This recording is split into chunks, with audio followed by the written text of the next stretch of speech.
Hi and welcome. In today's video, I'm going to give you 4 simple steps for picking a stock. Whether you're a beginner or you're a little more advanced in your investing journey, these steps are applicable to everyone. And in fact, these are the steps that Warren Buffett himself uses when he is selecting a stock. But I'm going to go one step further and I'm actually going to break it down into 4 easy steps for you. I'm going to tell you exactly where to look and what you need to do the next time you are looking to make an investment. So definitely make sure you watch all the way through. Welcome to the channel. My name is Heather and this is Dollar for Dollar. Thank you for joining today. On this channel, I provide financial tips and tricks so you can achieve financial freedom. Let's talk how to pick a stock. So I'm going to run through 4 very simple steps. So make sure you've got either your notepad ready and a pen, or you got your phone ready so you can take some notes.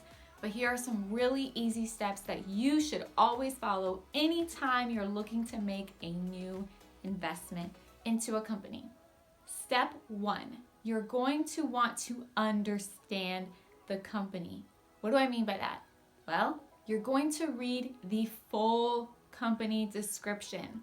Where is that? Well, we're not talking about a paragraph or 2 that summarizes what the company does. No, we're talking about an entire 15 to 20 page description that gives you the in and outs of the company from the company itself. So where do you find this entire description? Well, you actually go to that company's latest, most updated annual report, and you go to the business section in the 10K.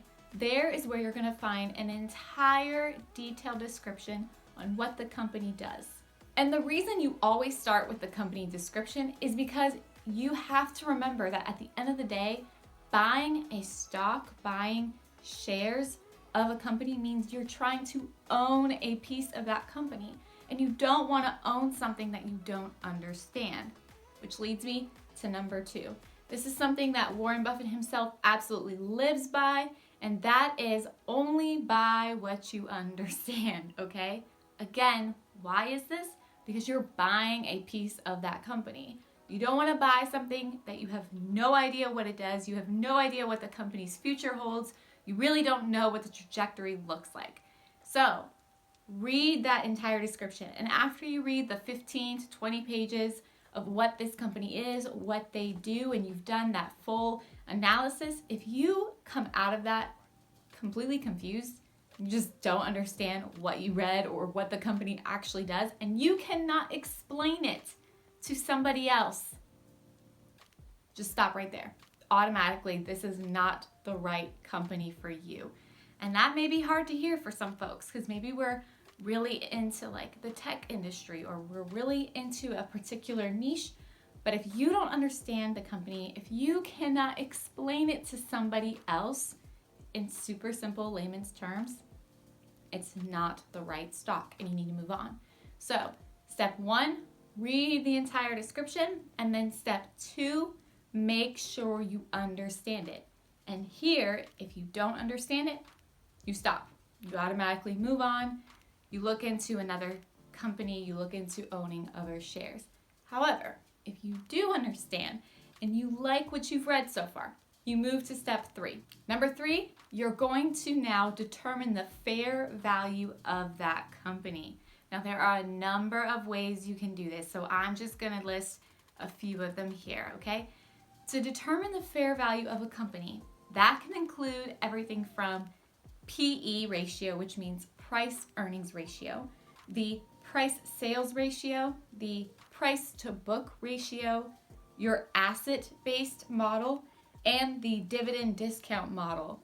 Of course, that is among other options out there. There are more, but those are just a few different ways that you can value a company. And I also encourage you, if you're pretty new to this, maybe do more than one. Maybe do an asset-based model, but also do something like a price to book ratio or maybe a price sales ratio.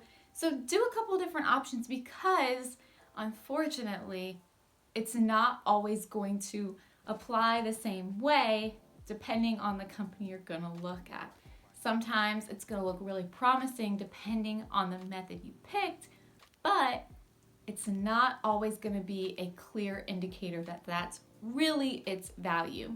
So I personally, especially if you're starting out and you're new at this, pick maybe 2 different ways of valuing a company and then do a comparison from there. Now, after you have actually gone through the trouble of determining the fair value of this company, you're going to compare it to its competitors.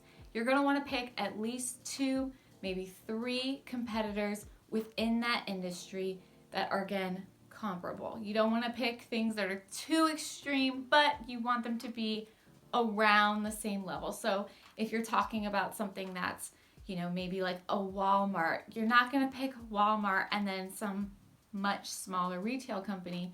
You're going to pick maybe Target as a comparison. When you are looking at your competitors, you're also going to go back and look at those company descriptions. You're also going to evaluate those companies' fair value as well. And you're also going to determine whether or not you think the business model that you've read about is in keeping with what the other companies are doing in that industry. Your goal here at the end of the day is to pick shares of companies that are not only going to see growth in the short term, but are going to have long-term growth. That sort of evergreen approach, right? Like that are always going to continue to be innovative and have the next big thing in their industry, because that is what's going to really give you the kind of wealth and that long-lasting investment that you're looking for. The most important thing to remember throughout this entire process is you can actually spend a good bit of time in each of these steps, and I highly encourage you to do just that, especially step 4. Like, you really need to scrutinize the stocks you are evaluating. You need to scrutinize the competitors. You really need to figure out, is this an undervalued stock? Is it right in line with its competitors? Spend a lot of time here because you don't want emotions to take over here. If you're truly in it for an investment, you need to be an even temperament. And that is actually advice from Warren Buffett himself. So thank you so much for watching. If you enjoyed this video, please give it a like, and I will see you on the next one.